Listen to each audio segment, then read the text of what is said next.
નમસ્તે, મારું નામ પાયલ છે. મને આજે પણ તે બપોરને બપોર કહેવાનું ગમતું નથી. તે એક એવી ઘડી હતી જેમાં મારા શ્વાસ ચાલી રહ્યા હતા, પણ મારા અંદરનો ભરોસો જાણે કોઈએ ચૂપચાપ કાઢીને ટેબલ પર મૂકી દીધો હોય. રેસ્ટોરન્ટનું નામ ઘણું ક્લાસી હતું. બહાર ગરમ લાઇટ્સ, અંદર સોફ્ટ મ્યુઝિક અને હવામાં ગાર્લિક બટરની સુગંધ. એવી જગ્યા જ્યાં લોકો ધીમેથી બોલે જેથી તેમના શબ્દો પણ મોંઘા લાગે. હું બરાબર 2:47 વાગ્યે પહોંચી હતી, કારણ કે મારી આખી જિંદગી સમયબદ્ધતા પર ચાલતી રહી છે. ડ્યુટી, વોર્ડ રાઉન્ડ્સ, ઇન્જેક્શન અને ઘરે પાછા આવીને બાળકનું હોમવર્ક. આદત એ જ હતી, બસ બાળક હવે મોટું થઈ ગયું હતું. હું રિહર્સલ ડિનર માટે બેઠક વ્યવસ્થા જોવા આવી હતી. ખરેખર જોવા નહીં, હું તો બસ એક ખાતરી કરવા આવી હતી કે મારા દીકરાના લગ્નમાં કોઈ કમી ન રહી જાય. મારો એકમાત્ર દીકરો. મેં દરવાજો ધકેલ્યો જ હતો કે હોસ્ટેસ સ્ટેન્ડ પાસે એક છોકરીના હાથ ધ્રુજતા દેખાયા. યુનિફોર્મ, વાળ બાંધેલા અને ચહેરા પર તે ગભરાટ જે હું ઇમરજન્સી વોર્ડમાં નવી નર્સોના ચહેરા પર ઓળખી જતી હતી જ્યારે તેમને ખબર હોય કે કંઈક ખોટું થવાનું છે. તે છોકરી મારી સામે આવી. તેનો અવાજ ફસાયેલો હતો. મેમ, તમે જ છો ને તેમની મમ્મી? હું થંભી ગઈ. કોની મમ્મી? અને તમે મારા દીકરાને કેવી રીતે ઓળખો છો? તેણે આજુબાજુ જોયું, જાણે દિવાલોને પણ કાન હોય. પછી તેણે મારા હાથ તરફ જોયું. મેં વિચાર્યા વિના એક ગ્લાસ ઉઠાવી રાખ્યો હતો. મારી આંગળીઓમાં હળવો ધ્રુજારો હતો જે નિવૃત્તિ પછી પણ ક્યારેય પાછો આવી જતો હતો. તેણે બહુ ધીમેથી કહ્યું, મેમ, અત્યારે કંઈ બોલશો નહીં. કૃપા કરીને મારી સાથે ચાલો, બસ 2 મિનિટ, અને તમે જાતે જ સાંભળી લો. મારામાં પહેલો ડર મારો દીકરો ઠીક છે ને વાળો હતો. મેં ગણગણીને પૂછ્યું, તે અહીં છે? તેને કંઈ થયું છે?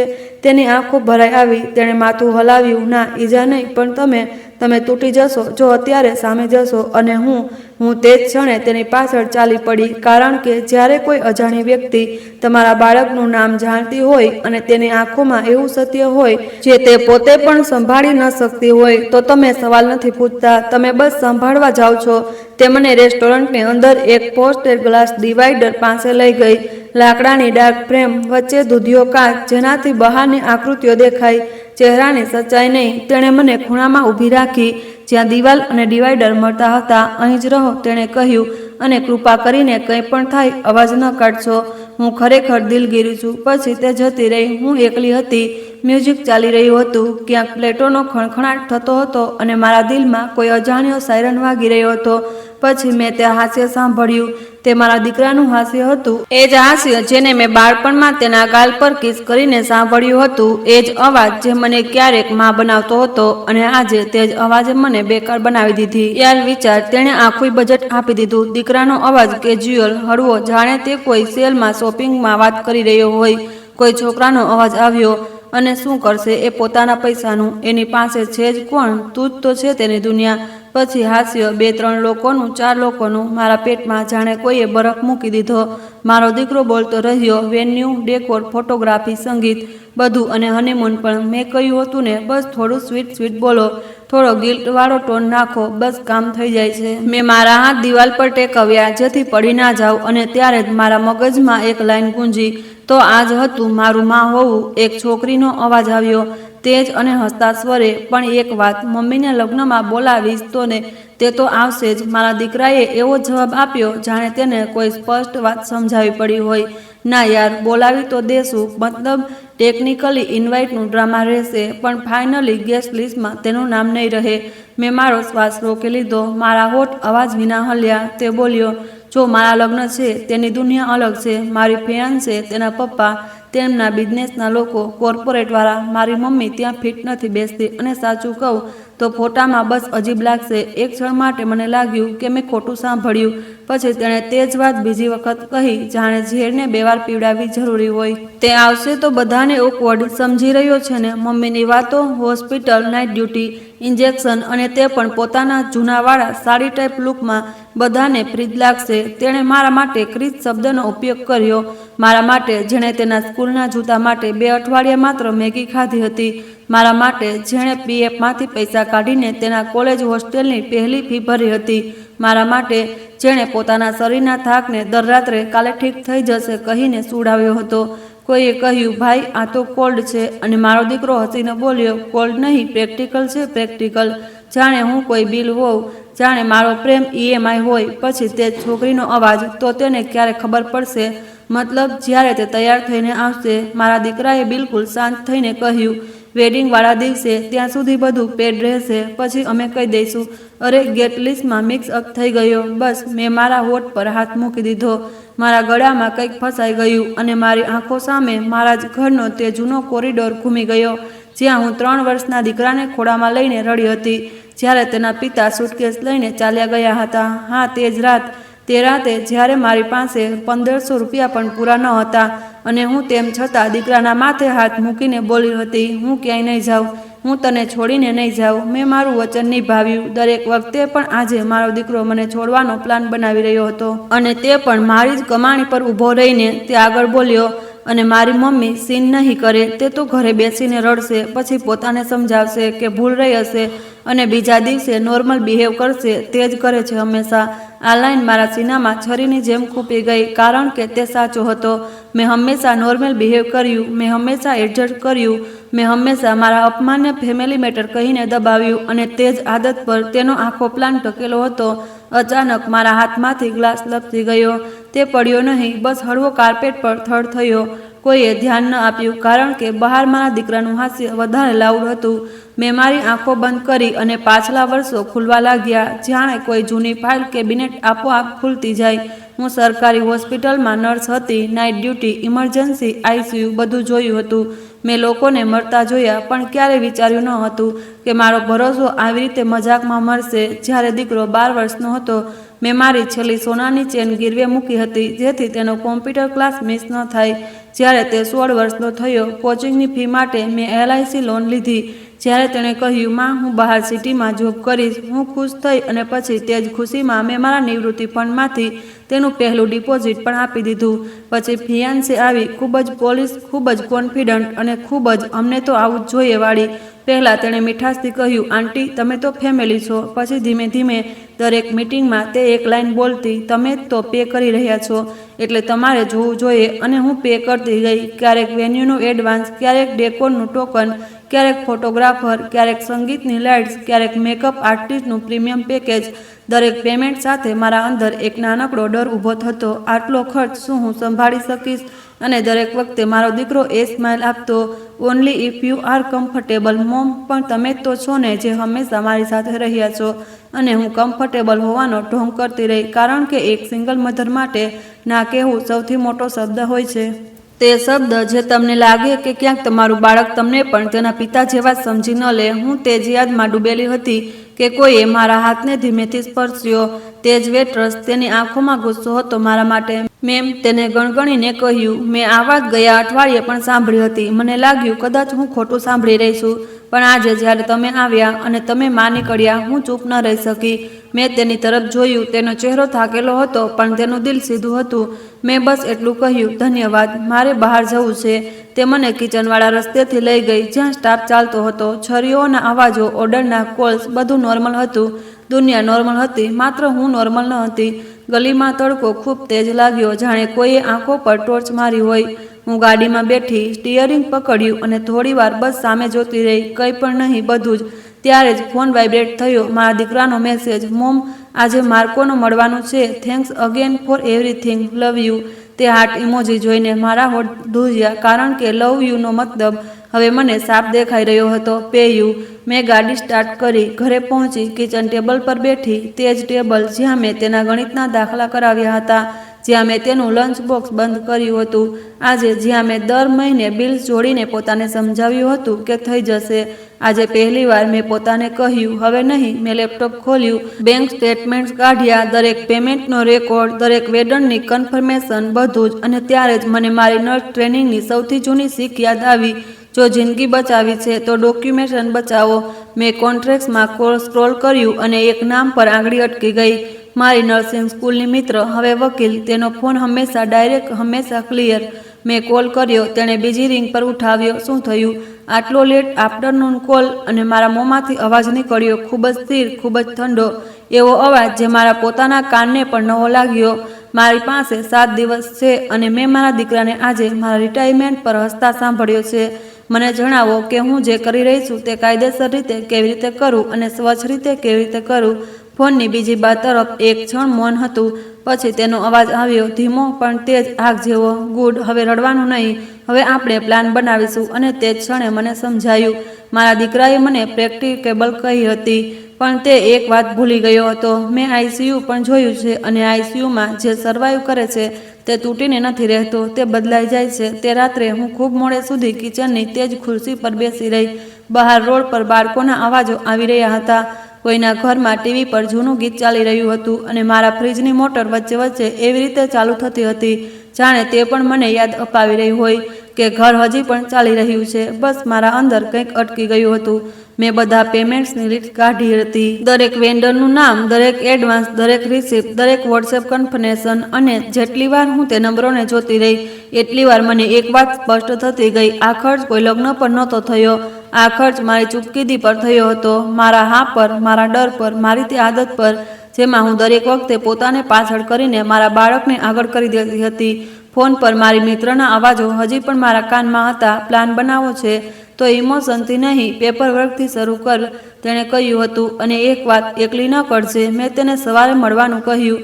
તે મારી નર્સિંગ સ્કૂલવાળી મિત્ર હતી, પણ હવે તે કોર્ટમાં લોકોની જિંદગીની વાર્તાઓ વાંચતી હતી. તેની ભાષા સીધી હતી અને તેની આંખો કોઈ બહાના પર ટકી નહોતી. સવારે હું જલ્દી ઉઠી ગઈ. આદત હતી. નિવૃત્તિ પછી પણ મેં ચા બનાવી. 2 કપ. પછી એક ક્ષણ માટે હાથ અટકી ગયો. બીજો કપ કોના માટે? દીકરા માટે. મેં કપ પાછો મૂકી દીધો. આજથી હું મારા ઘરમાં પાછી તેજ નહીં કરું. બરાબર 9:10 વાગ્યે ડોરબેલ વાગી. હું બારી પાસે ગઈ તો તેણે હાથ હલાવ્યો. તે જ કોન્ફિડન્ટ ચાલ, તે જ પ્રોફેશનલ બેગ, પણ ચહેરા પર તે ચિંતા જે તે છુપાવવાની કોશિશ નહોતી કરી રહી. તે અંદર આવી. ઘરને જોયું, પછી મને જોઈ. તું રાત્રે રડી? તેણે પૂછ્યું. મેં ખૂબ જ શાંત સ્વરે કહ્યું, મેં રાત્રે વિચાર્યું. બસ તેને કંઈ કહ્યા વિના પોતાની ફાઇલ કાઢી. કાગળ બતાવો, તે બોલી, જાણે અમે આઈસીયુમાં કોઈ પેશન્ટનો રિપોર્ટ જોઈ રહ્યા હોઈએ. મેં બધા પેપર ટેબલ પર મૂકી દીધા. વેન્યુનું એગ્રીમેન્ટ, કેટરરનું કોટેશન, ફોટોગ્રાફરનું ઇનોવેશન, ડેકોરેટરનું બુકિંગ ફોર્મ, બેન્ડવાળાનું એડવાન્સ, મેકઅપ ટીમનું પ્રીમિયમ પેકેજ, મહેંદી આર્ટિસ્ટનું ટોકન, ટ્રાન્સપોર્ટનો કોન્ટ્રાક્ટ અને એક નાનો એન્વલપ જેમાં જ્વેલરની રિસિપ્ટ હતી, કારણ કે ફિયાન્સેએ ફેમિલી ગિફ્ટના નામે અમુક જ્વેલરી પણ ઇન્ક્લુડ કરાવી હતી. મારી મિત્રએ એક એક પેજને એવી રીતે વાંચ્યું જાણે જૂઠ પકડવાની ટ્રેનિંગ તેને આ જ કામ માટે મળી હોય. વચ્ચે વચ્ચે તે પેનથી લાઇન અંડરલાઇન કરતી રહી અને પછી મને જોતી રહી. આ બધું તારા નામ પર છે? મેં માથું હલાવ્યું. તેણે એક લાંબો શ્વાસ લીધો, જાણે કોઈ કેસનો ફાઇનલ આન્સર તેને મળી ગયો હોય. ઠીક છે, તે બોલી. આ સૌથી મોટી ભૂલ નહીં, આ આજે તારી સૌથી મોટી તાકાત છે. મેં તેની તરફ જોયું. મતલબ? તે પોતાની ખુરશી આગળ ખેંચીને બેઠી. મતલબ ક્લાયન્ટ તું છે, પેયર તું છે, કોન્ટ્રાક્ટ સિગ્નેચર તું છે, વેન્ડર કાયદેસર રીતે તને આન્સરેબલ છે, તારા દીકરાને નહીં. તું ચાહે તો મોડિફાઈ કરી શકે છે અને ચાહે તો કેન્સલ. ટર્મ્સના હિસાબે ડિપોઝિટ અમુક કપાશે, અમુક પાછું આવશે, પણ કંટ્રોલ તારા હાથમાં છે. મને લાગ્યું કોઈ વાત સમજમાં આવી રહી છે, પણ વિશ્વાસ નહોતો થતો. તો હું ખરેખર આ બધું રોકી શકું છું? તેણે મારી તરફ એવી રીતે જોયું જાણે હું કોઈ બાળક હોઉં જેને પહેલીવાર ખબર પડી હોય કે દરવાજો અંદરથી પણ બંધ થાય છે. તું રોકી શકે છે, તેણે કહ્યું. અને તારે રોકવું જોઈએ? મેં ધીમેથી પૂછ્યું. અને તે જોત મને ધમકી આપે કે ઇમોશનલી? તે ઠંડા અવાજે બોલી, કરશે. તારો દીકરો તને જાણે છે. તેને તારા પેટર્ન્સનો ફાયદો ઉઠાવ્યો. તે કોલ કરશે, ગિલ્ટ નાખશે, રડશે, બૂમો પાડશે, પછી સ્વીટ બનશે. અને જો તું ઘરે અવેલેબલ રહી તો તેના માટે તને ફરીથી મેનેજ કરવું આસાન હશે. મેં મારું માથું ઝુકાવી દીધું. તો હું શું કરું? તેણે પેન મૂકી દીધી. પહેલું કામ, આજથી તું એક્સપ્લેનેશન આપવાનું બંધ કરીશ. વેન્ડરને કારણ નથી જોઈતું, બસ ઇન્સ્ટ્રક્શન જોઈએ. બીજું કામ, તું એક જગ્યાએ ચાલી જઈશ થોડા દિવસ માટે. ફોન સાયલેન્ટ, અંતર તારી ઢાલ બનશે. અને ત્રીજું કામ, તું ગિલ્ટને તારું સ્ટીરિંગ ન બનવા દઈશ. તે ઘણા વર્ષો ગાડી ગિલ્ટ પર ચલાવી છે, હવે નહીં. મેં ધીમેથી હસવાની કોશિશ કરી, પણ અવાજ ન નીકળ્યો. મેં ક્યારેય વેકેશન નથી લીધું. મેં કહ્યું, ખરેખર નથી લીધું. તે થોડી નરમ પડી. તો હવે લે, તેણે કહ્યું. અને તે પણ તે જ પૈસાથી જે તે કોઈ બીજાની ઇમેજ પર ખર્ચી નાખ્યા. તે અને કર્યા છે. તેણે મારા લેપટોપ તરફ ઇશારો કર્યો. કંઈક જો, કોઈ ક્રૂઝ, કોઈ ટ્રાવેલ, કંઈ પણ, બસ એવી જગ્યા જ્યાં તું શ્વાસ લઈ શકે. મેં બધું વિચાર્યા વિના સર્ચ કર્યું, અને જેવી સ્ક્રીન પર ઓપ્શન આવ્યા મારું મગજ આપોઆપ પ્રેક્ટિકલ મોડમાં ચાલી ગયું. તારીખ, બજેટ, સેફટી, બુકિંગ. ત્યાં એક ઓપ્શન હતો મુંબઈથી નીકળતી 7 દિવસની ક્રૂઝ, લક્ષદ્વીપ અને ગોવા રૂટ ઓન એક્સક્લુઝિવ તારીખ બરાબર લગ્નથી 5 દિવસ પહેલા ડિપાર્ચર.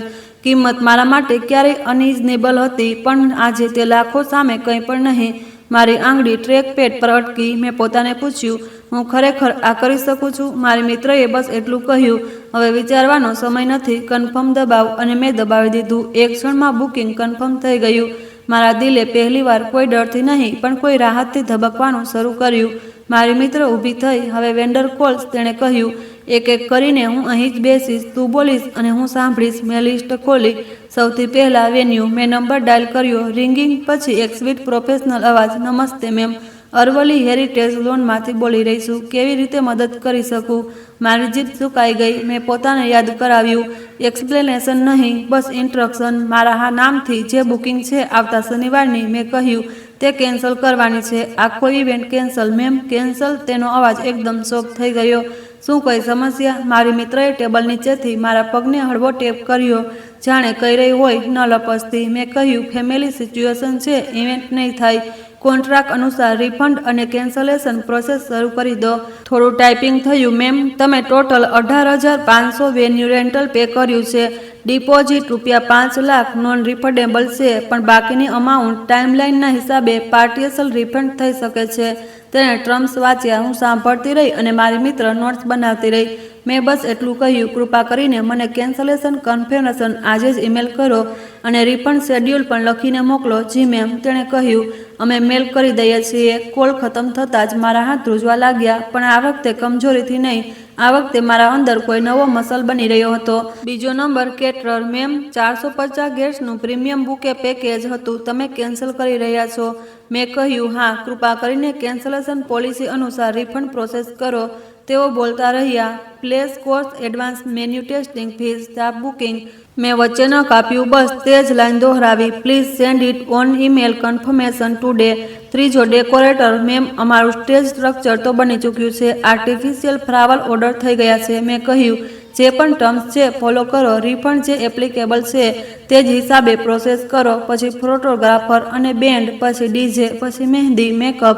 દરેક કોલ સાથે મારા અંદરની જૂની માં, જે દરેક ખુશ રાખવા માંગતી હતી, થોડી પાછળ હટતી ગઈ અને તેની જગ્યાએ એક સ્ત્રી આગળ આવવા લાગી. મેં આખરે પોતાના નામની સહીની કિંમત સમજી રહી હતી. લગભગ 2 કલાક પછી મારો અવાજ બેસી ગયો હતો. મારી મિત્રએ પાણી આગળ કર્યું. બસ, તેણે કહ્યું, હવે ફોન ન ઉઠાવતી. મેં પૂછ્યું, મતલબ? તેણે મારી તરફ મારો પોતાનો ફોન ઘુમાવી દીધો. સ્ક્રીન પર મિસ કોલની પહેલી લાઈન દેખાઈ રહી હતી. મારા દીકરાનું નામ 2 વાર, પછી 3 વાર, પછી WhatsApp notification, mom where are you, call મી. મારી આંગળીઓ ઓટોમેટિકલી સ્ક્રીન તરફ વધી અને મારી મિત્રએ શાંતિથી મારો હાથ પકડી લીધો. આ એ ક્ષણ છે, તેણે કહ્યું, અહીં તું હંમેશા હારી જાય છે, કારણ કે તને લાગે છે કે જો તે કોલ ન ઉઠાવ્યો તો તું ખરાબ માં છે. મારી આંખોમાં પાણી આવી ગયું. મેં કહ્યું, તે મારો દીકરો છે, તે નરમ અવાજે બોલી, અને તું તેની માં છે, એટીએમ નહીં. તે જ સમયે એક વધુ કોલ આવ્યો. આ વખતે અજાણ્યો નંબર. મારા દિલે કહ્યું, ફિયાન્સે. મેં ઉઠાવ્યો નહીં. ફોન વાગતો રહ્યો, પછી કટ થઈ ગયો. પછી તરત મેસેજ આવ્યો, ખૂબ જ પોલિશ હિન્દી ઇંગ્લિશ મિક્સમાં. Hello aunty, please call me AMP it's urgent. Urgent એવી રીતે જાણે મારી જિંદગી તેમના મીટિંગ કેલેન્ડરનો સ્લોટ હોય. મેં ફોનને ઊંધો મૂકી દીધો. મારી મિત્ર ઊભી થઈ. હવે સાંભળ, તેણે કહ્યું, આજ રાત તું પેકિંગ કરીશ, કાલે તું તારી બેંકમાં જઈશ, બધા રિફંડ્સને અલગ એકાઉન્ટમાં ટ્રેક કરાવીશ અને તે પછી તું નીકળી જઈશ. મેં ગણગણીને પૂછ્યું, અને તે? જ્યારે તેને ખબર પડશે કે લગ્ન કેન્સલ થઈ ગયા, તે શું કરશે? મારી મિત્રએ એકદમ સાફ કહ્યું, તે તૂટશે અને પછી તે તને તોડવાની કોશિશ કરશે, એટલે તારે દૂર રહેવાનું છે. તેના ગયા પછી ઘર ખૂબ શાંત લાગવા લાગ્યું. મેં કબાટ ખોલ્યું. વર્ષો પછી સુટકેસ કાઢી, જેમાં જૂના ટ્રાવેલ ટેગ લાગેલા હતા, મારા નહીં, મારા દીકરાના. હું બસ તેની પાછળ સ્ટેશન કે એરપોર્ટ સુધી જતી રહી હતી, પછી પાછી આવી જતી હતી. મેં મારા કપડાં મૂક્યા, કમ્ફર્ટેબલ, સિમ્પલ. પછી એક ક્ષણ માટે હું મારી વેડિંગવાળી જૂની સાડી પાસે ગઈ. હાથ અટકી ગયો. મને તે રેસ્ટોરન્ટવાળી લાઈન યાદ આવી. ફોટોમાં ક્રિંજ લાગશે. મેં સાડી પાછી મૂકી દીધી અને તેના બદલે એક પ્લેન કોટન કુર્તો મૂકી દીધો. આજે હું કોઈને ઇમ્પ્રેસ કરવા નહોતી જઈ રહી. આજે હું પોતાને મળવા જઈ રહી હતી. રાત્રે 11:30 વાગ્યે ડોરબેલ વાગી. મારું દિલ ઉછળી ગયું. મેં પીપ હોલમાંથી જોયું, કોઈ નહીં. બસ એક એન્વોલપ બહાર પડ્યું હતું. મેં દરવાજો ખોલ્યો. એન્વોલપ પર કોઈ નામ નહોતું, પણ અંદર એક પ્રિન્ટેડ શીટ હતી. Wedding itinerary, seating chart, VIP family photo slot, અને નીચે બોર્ડમાં લખ્યું હતું, mother of groom. Arrival time 3 PM, coordinate separately. મેં તે પેપરને હાથમાં પકડ્યું અને પહેલીવાર મને સમજાયું હું આ વેડિંગનો ભાગ નહોતી. હું માત્ર લોજિસ્ટલ હતી, પેડ લોજિસ્ટલી. મારી આંખો સુકાઈ ગઈ, રડવું ન આવ્યું. બસ એક અજીબ ક્લેરિટી આવી. સવારે 7 વાગ્યે હું બેંક ગઈ. મેનેજરને મને ઓળખી લીધી, કારણ કે હું વર્ષોથી દર મહિને FD રિન્યૂ કરાવવા આવતી હતી. મેમ, બધું ઠીક છે? તેણે પૂછ્યું. કદાચ મારા ચહેરા પર કંઈક હતું. મેં કહ્યું, હા, આથી અમુક રિફંડ્સ આવવાના છે. હું ઈચ્છું છું કે તે બધા ફંડ્સ અલગ ટ્રેકમાં થાય અને એક નવો સેવિંગ ગોલ પણ સેટ કરવો છે. તે હસ્યો. બહુ સારું મેમ, બહુ સારું. આ શબ્દ મેં મારા માટે બહુ ઓછા સાંભળ્યા હતા. બપોર સુધીમાં વેન્યુ તરફથી ઈમેલ આવી ગયો. Cancellation confirmation. કેટરરનો પણ, ડેકોરેટરનો પણ. આજે અમુક વેડર્સે પૈસા કાપ્યા, અમુકે પાર્ટિશિયલ રિફંડ રાખ્યો, અમુકે પોલિસીનો હવાલો આપ્યો અને હું મક્કમ રહી, કારણ કે પહેલીવાર મારા મક્કમ રહેવાથી કોઈ પેશન્ટનો જીવ નહોતો જઈ રહ્યો. મારા મક્કમ રહેવાથી મારી પોતાની આત્મા બચી રહી હતી. સાંજે 4 વાગ્યે મારા દીકરાનો કોલ ફરી આવ્યો. આ વખતે વિડીયો કોલ. મેં રિજેક્ટ કરી દીધો. પછી મેસેજ આવ્યો, mom please, Kendra is freezing out. What's going on? Did you talk to someone? Please answer.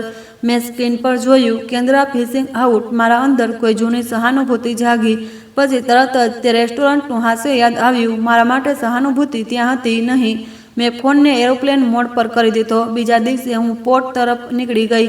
ટેક્સીની વિન્ડોમાંથી શહેર પાછળ રહી રહ્યું હતું. તેજ દુકાનો, તેજ ટ્રાફિક, તેજ લોકો, બધું નોર્મલ. બસ મારા અંદર કંઈક હળવું થઈ રહ્યું હતું, જાણે કોઈએ મારા છાતી પરથી એક ભારે પથ્થર ઉતારી દીધો હોય. પોર્ટ પર ભીડ હતી. ફેમિલીઝ, કપલ્સ, એટલે કે હનીમૂન એનર્જી, બેગ, સેલ્ફીઝ.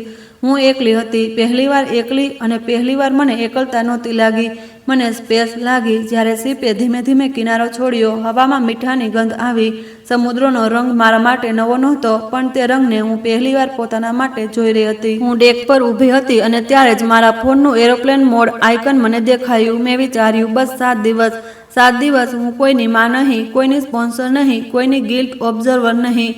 7 દિવસ બસ હું. પણ તે જ રાત્રે ડિનર પછી જ્યારે હું કેબિનમાં પાછી ફરી, જિજ્ઞાસાએ મને ઘેરી લીધી. મેં એરોપ્લેન મોડ હટાવ્યો, બસ 1 મિનિટ માટે, અને સ્ક્રીન પર જે દેખાયું તેણે મારી આંગળીઓને ઠંડી કરી દીધી.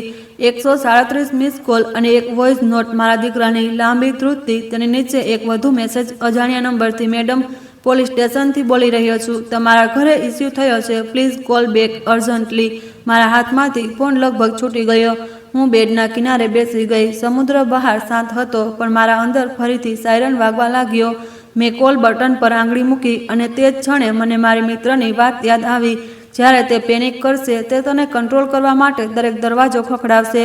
પણ આ પોલીસ. મારા શ્વાસ તેજ થઈ ગયા. મેં ફોનને કાનથી લગાવ્યો અને કોલ કનેક્ટ થવાનો જ હતો કે સ્ક્રીન પર મારા દીકરાનો બીજો કોલ ચમકી ઉઠ્યો. અને ત્યારે મને સમજાયું, હવે જે પણ થશે તે માત્ર લગ્નનું નહીં હોય. હવે આ લડાઈ મારા હકની હશે, મારી ઇજ્જતની હશે અને મારા દીકરાના સત્યની હશે. મેં કોલ ઉઠાવ્યો અને મારા કાનમાં માત્ર તેનો તૂટતો અવાજ આવ્યો, mom, they said you cancelled everything. Please tell me you didn't. અને તેની સાથે બેકગ્રાઉન્ડમાં કોઈ બીજાનો અવાજ, તીખો, આંધળા ગુસ્સાવાળો, give the phone to me.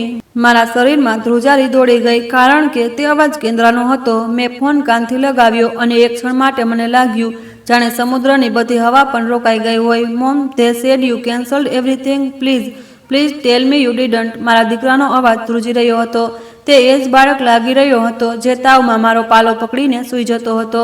પણ તે અવાજની પાછળ કોઈ બીજાના શ્વાસ તેજ હતા. કોઈનો ગુસ્સો, કોઈની બેજ હતી, કોઈની હકવાળી ચુંબન.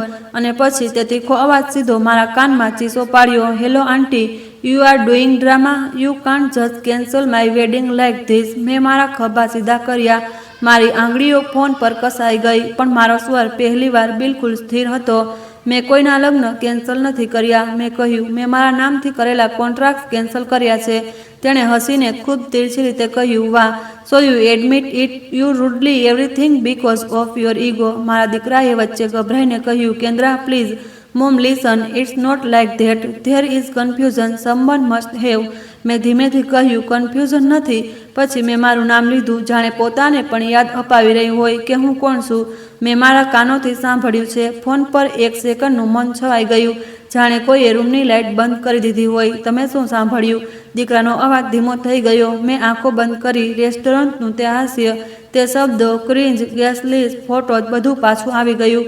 મારું ગળું ભરાવા લાગ્યું, પણ હું રોકાઈ નહીં. મેં સાંભળ્યું કે તે કહ્યું, હું ફોટોમાં ઓકવર્ડ લાગીશ. મેં કહ્યું, મેં સાંભળ્યું કે તે કહ્યું, મારા નામનું ડ્રામા રહેશે, પણ ગેસ્ટ લિસ્ટમાં મારું નામ નહીં રહે. મેં સાંભળ્યું કે તે કહ્યું, હું રડીશ અને પછી નેક્સ્ટ ડે નોર્મલ બિહેવ કરી લઈશ. અને તે એ પણ કહ્યું કે બસ થોડો ગિલ્ટ ટોન નાખો, પૈસા કઢાવી લો. ફોનની તે તરફ કંઈક પડવાનો અવાજ આવ્યો. કદાચ કોઈએ ટેબલ પર ફોન પછાડ્યો હતો કે કદાચ મારા દીકરાના હાથ ધ્રુજી ગયા હતા. પછી કેન્દ્રાનો અવાજ આવ્યો, આ વખતે થોડો નિયંત્રિત પણ વધુ ઝેરીલો. Aunty, you are exaggerating. Boys talk like that sometime. You are taking it personally. You should be happy. Your son is married into a good family. મારા અંદર કંઈક ઠંડુ થઈ ગયું. સારો પરિવાર, જાણે મારા વર્ષોના લોહી પસીનાની કોઈ વેલ્યુ જ નહીં. મેં કહ્યું, સારા પરિવારનો મતલબ એ નથી હોતો કે કોઈ માનો ઉપયોગ કરવામાં આવે. તે ચીડાઈ. Use you paid voluntary. Nobody cost you. હું wanted control. Now you are losing it. So you are acting like a victim. મેં મારી મિત્રની લાઈન યાદ કરીશ. ઇમોશનલ નહીં, પેપર વર્ક. અને મેં તે જ રીતે વાત કરી.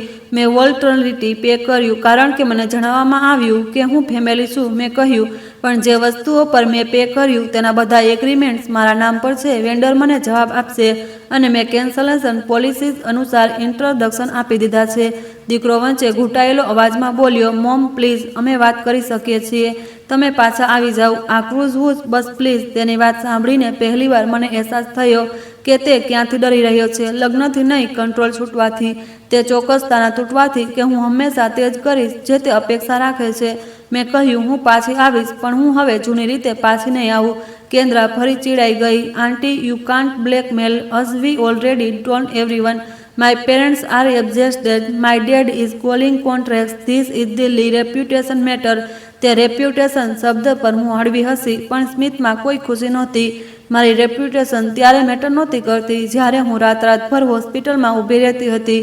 મેં કહ્યું, મારી રેપ્યુટેશન ત્યારે મેટર નહોતી કરતી જ્યારે તમે લોકોએ ખર્ચની લિસ્ટ મારી સામે મૂકી અને મારી તરફ એવી રીતે જોયું જાણે હું બેંક હોઉં. હવે અચાનક રેપ્યુટેશન. ફોનની તે તરફ કોઈએ કંઈક ગણગણ્યું. પછી મને લાગ્યું જાણે કોઈ ત્રીજો માણસ પણ કોલ પર આવી ગયો હોય. ભારે અવાજ, ઓથોરિટીવાળો. Madam, I am speaking from a police station. તે અવાજે કહ્યું, we receive a complaint that you had cheated and cross financially loss. You must cooperate. મારા શરીરમાં ફરી તે જ ધ્રુજારી દોડી જે કેબિનમાં મેસેજ વાંચીને થઈ હતી. પણ આ વખતે હું પેનિક ન થઈ. હું સમજી ગઈ, આ એક પ્રેશર ટ્રેકની છે. મારા શ્વાસ તેજ હતા, પણ મારી બુદ્ધિ જાગી રહી હતી. મેં શાંતિથી પૂછ્યું, ક્યુ પોલીસ સ્ટેશન? ઓફિસરનું નામ, આઈડી નંબર અને કમ્પ્લેન્ટ કઈ સેક્શનમાં રજીસ્ટર છે. ત્યાં એક સેકન્ડની ચૂપ કીધી.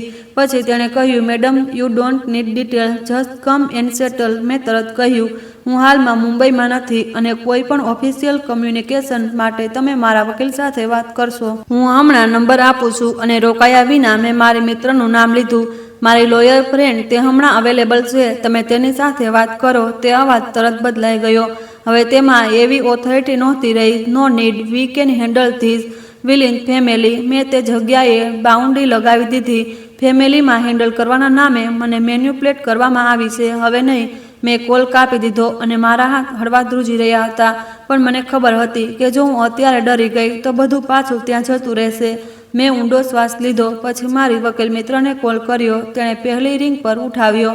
શું થયું? મેં સંક્ષિપ્તમાં બધું જણાવી દીધું. પોલીસવાળો કોલ, કેન્દ્રની ધમકી, દીકરાની હાલત, પ્રેશર. તે એકદમ પ્રેક્ટિકલ થઈ. પહેલી વાત, તું કોઈ પણ કોલ રેકોર્ડ કરી શકે છે. બીજું, આ સિવિલ મેટર છે. ત્રીજું, જો કમ્પ્લેન લાગી પણ હશે તો પણ તે ચીટિંગ નથી બનતી. Because payer you are and contract you sign. તેઓ માત્ર ડરાવવા માગે છે. પછી તે અટકી અને બોલી, અને સૌથી જરૂરી, તું શિપ પર સેફ છે. તું ત્યાં જ રહે. હું હમણાં ચેક કરું છું કે કોઈ રિયલ એફઆઈઆર છે કે નહીં. તેના અવાજમાં તે કોન્ફિડન્ટ હતો જે મને આઈસીયુમાં સિનિયર ડોક્ટરોના અવાજમાં મળતો હતો જ્યારે તેઓ કહેતા હતા, હેન્ડલ થઈ જશે. અને ખરેખર હેન્ડલ થઈ જતું હતું. મેં ફોન મૂક્યો અને બાલ્કનીનો દરવાજો ખોલી દીધો. બહાર સમુદ્ર અંધારામાં ચમકી રહ્યો હતો. હવા ભેજવાળી હતી. મારા ચહેરા પર મીઠાના પળ લાગી રહ્યું હતું. જાણે સમુદ્ર પણ મને કહી રહ્યો હોય કે દુનિયા ગમે તેટલી તેજ હોય, હું મારી રિધમ નથી બદલતો. તે રાત્રે હું સૂતી નહીં. હું બસ બેસી રહી અને વિચારતી રહી કે મારા દીકરાના વિશ્વાસઘાતનું મૂળ ક્યાં હતું. શું તે ખરેખર ખરાબ માણસ હતો કે બસ નબળો? અને શું નબળું હોવું એટલું મોટું પાપ છે કે તે મને હટાવી દે? સવારે મારી વકીલ મિત્રનો મેસેજ આવ્યો, no FIR, no register complaint, block don't against one you return meet my present મેં સ્કીન જોઈ અને પહેલીવાર મારા અંદર એક અજીબ રાહત આવી. આ લડાઈ અદાલતની નથી, આ લડાઈ સંબંધની ભાષાની છે અને તે ભાષામાં સૌથી જરૂરી શબ્દ હોય છે ના. ક્રૂઝના બાકીના દિવસો હું ખરેખર જીવવા લાગી. હું ડેક પર ચાલતી, પુસ્તક વાંચતી, ચા પીતી અને પહેલીવાર પોતાના જ વિશે વિચારતી. મને લાગ્યું જાણે હું મારી ઉંમર 10 વર્ષ પાછળ આવી ગઈ હોઉં, જ્યારે મારી આંખોમાં હજી પણ આશા હતી કે મારી જિંદગી માત્ર કોઈ બીજા માટે નથી બની.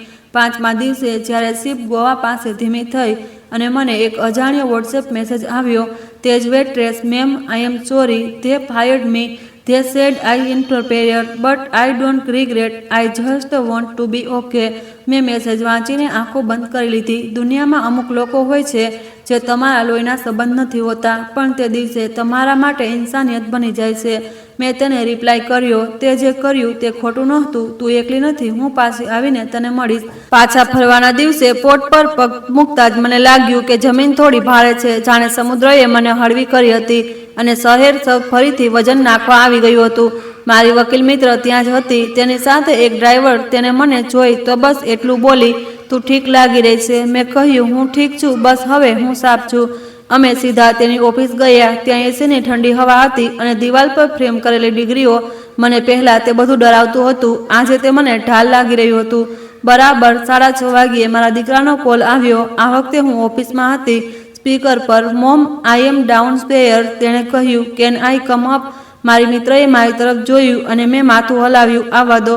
તે અંદર આવ્યો તો હું તેને ઓળખી રહી હતી, પણ તે મારો દીકરો નહોતો લાગતો. આંખો સૂજેલી, શર્ટ અવ્યવસ્થિત અને ચહેરા પર તે પેનિક જે કોઈ બાળક ગુમ થવા પર હોય છે. તે મારી સામે આવીને ઊભો રહ્યો અને એક ક્ષણમાં તેનો અવાજ તૂટી ગયો.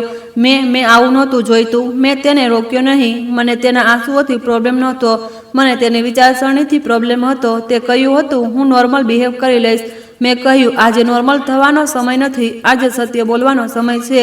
તેણે માથું ઝુકાવી દીધું. હું ડરી ગયો હતો. તે બોલ્યો, કેન્દ્રા અને તેના પેરેન્ટ્સ, તેઓ મને નાનો મહેસૂસ કરાવતા હતા. તેઓ કહેતા હતા કે જો લગ્ન લક્ઝરીઝ નહીં હોય તો હું મેચ નથી, અને હું તમને કન્વિન્સ કરતો રહ્યો કારણ કે મને લાગ્યું તમે સંભાળી લેશો. કેમ? મેં પૂછ્યું. તને લાગ્યું હું મશીન છું? તેણે જલ્દીથી કહ્યું, ના મોમ, તમે સ્ટ્રોંગ છો. મેં પહેલીવાર તેની વાત કાપી. સ્ટ્રોંગ હોવાનો મતલબ એ નથી કે તું મારો ઉપયોગ કરી શકે છે. તે રડવા લાગ્યો. મેં આવું નહોતું વિચાર્યું.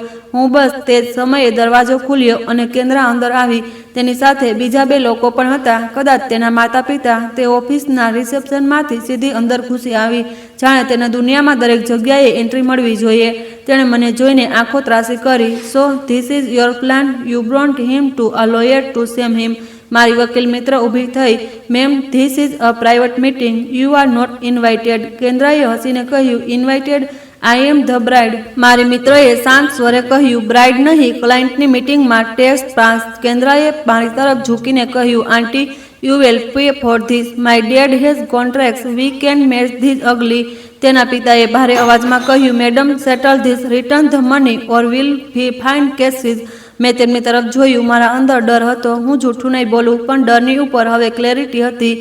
ક્યુ મની? મેં પૂછ્યું. જે મેં પે કર્યું તે મારા નામથી પે થયું. રિફંડ પર મારા એકાઉન્ટમાં આવશે. તમારા દીકરાએ મારા પૈસાનો પ્લાન બનાવ્યો હતો અને હવે તમે સેટલ બોલી રહ્યા છો. કેન્દ્રાએ મેણું માર્યું. Stop planning this saint. You are jealous because he is leaving you. તે લાઇન પર મારો દીકરો ચોંકીને તેની તરફ જોવા લાગ્યો. કદાચ તેણે પહેલીવાર સાંભળ્યું કે તે મારા વિશે કેવી રીતે વિચારે છે. મેં ખૂબ ધીમેથી કહ્યું, હું જીલેસ નથી, હું થાકી ગઈ હતી અને હવે હું ડન છું. કેન્દ્રાએ મારી મજાક ઉડાવવાની કોશિશ કરી. Done? You think you can control our life? He will marry me. મારા દીકરાએ અચાનક કહ્યું, નો. આખો રૂમ એક ક્ષણ માટે સ્થિર થઈ ગયો. કેન્દ્રાએ તેને ઘૂર્યો. What did you say? તે હકલાયો નહીં. No, I won't. તેના પિતાએ ગુસ્સામાં કહ્યું, are you mad after all this? મારા દીકરાએ શ્વાસ લીધો અને પછી કહ્યું, after all this I realise I was buying respect with my mother money and I was letting you disrespecting her. I can't. કેન્દ્રાની આંખો પથ્થર જેવી થઈ ગઈ. So you choose her? Fine, there you are nothing. તેણે પલટીને મારી તરફ જોયું અને છેલ્લું ઝેર ઉછાળ્યું. Enjoy your son aunty, he will ruin your life again. મારી વકીલ મિત્રએ તરત કહ્યું, લીવ નાવ. તે લોકો ચાલ્યા ગયા. દરવાજો બંધ થયો. રૂમમાં માત્ર અમે 3 રહી ગયા, હું, મારો દીકરો અને તે મિત્ર જેણે મારા માટે મારા જ શબ્દો પાછા પકડી રાખ્યા હતા. મારો દીકરો ખુરશી પર બેસી ગયો, માથું બંને હાથમાં. મેં ખોટું કર્યું, તેણે કહ્યું. હું ખરેખર બદલવા માંગુ છું. મેં તેની તરફ જોયું. મારા અંદર માં હતી, પણ માની સાથે હવે એક સ્ત્રી પણ હતી જે પોતાના માટે પણ જીવવું જાણે છે, બદલવા માંગે છે. તો વાતો નહીં. મેં કહ્યું, સ્ટેપ. તેણે જરૂર જોયું, ઉપર જોયું. શું સ્ટેપ? મેં ધીમે ધીમે સાફ કહ્યું, જેથી દરેક શબ્દ તેની સ્કિનમાં ઉતરી જાય. પહેલું, તું જોબની સાથે વેડિંગ લોન્સ અને બાકીના દેવા પોતે હેન્ડલ કરીશ. બીજું, મારા પૈસા પર કોઈ પ્લાન નહીં બને, ક્યારેય નહીં. ત્રીજું, તું કાઉન્સેલિંગ જઈશ, કારણ કે તારે બાઉન્ડ્રીઝ સમજવી છે. અને ચોથું, તું તે છોકરીની માફી માંગીશ જેણે મને સત્ય જણાવ્યું અને જેની જોબ ગઈ. તેના માટે તું જવાબદાર છે, કારણ કે તે માહોલ બનાવ્યો. તેણે તરત માથું હલાવ્યું. હા મોમ, હા. મેં છેલ્લી વાત કહી. અને એક વાત, આજથી હું તારી ડિફોલ્ટ સેટિંગ નથી. હું તું જ્યારે ચાહે કોલ કરીને ગિલ્ટ નથી નાખી શકતો. તું રિસ્પેક્ટ સાથે આવીશ, નહીતર અંતર રહેશે. તે રડ્યો, પણ આ વખતે તે રડવું મને મેન્યુપ્લેશન ન લાગ્યું. પહેલી વાર લાગ્યું કે કદાચ તે પોતાના અંદરની શરમથી રડી રહ્યો છે. તે દિવસ પછી વસ્તુઓ રાતોરાત પરફેક્ટ ન થઈ, પણ કંઈક તૂટીને પણ યોગ્ય જગ્યાએ બેસી જાય છે. મારા રિફંડ એક એક કરીને આવ્યા. અમુક કપાયા, અમુક પૂરા નહોતા પાછા ફર્યા. પણ જે આવ્યું તે મારા માટે પ્રતીક હતું. મારો કંટ્રોલ પાછો. મેં સૌથી પહેલાં તે વેટ્રેસને મળવા બોલાવી.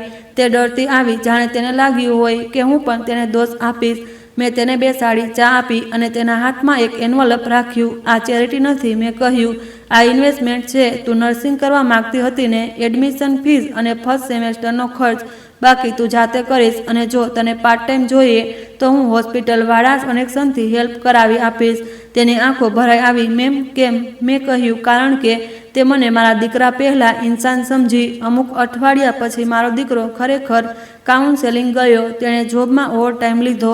તેણે પહેલીવાર બહાનું બનાવ્યા વિના મને પૂછ્યું, તમે કેમ છો? અને જવાબ સાંભળીને અટક્યો. માત્ર ઠીક છું પર સંતુષ્ટ ન થયો.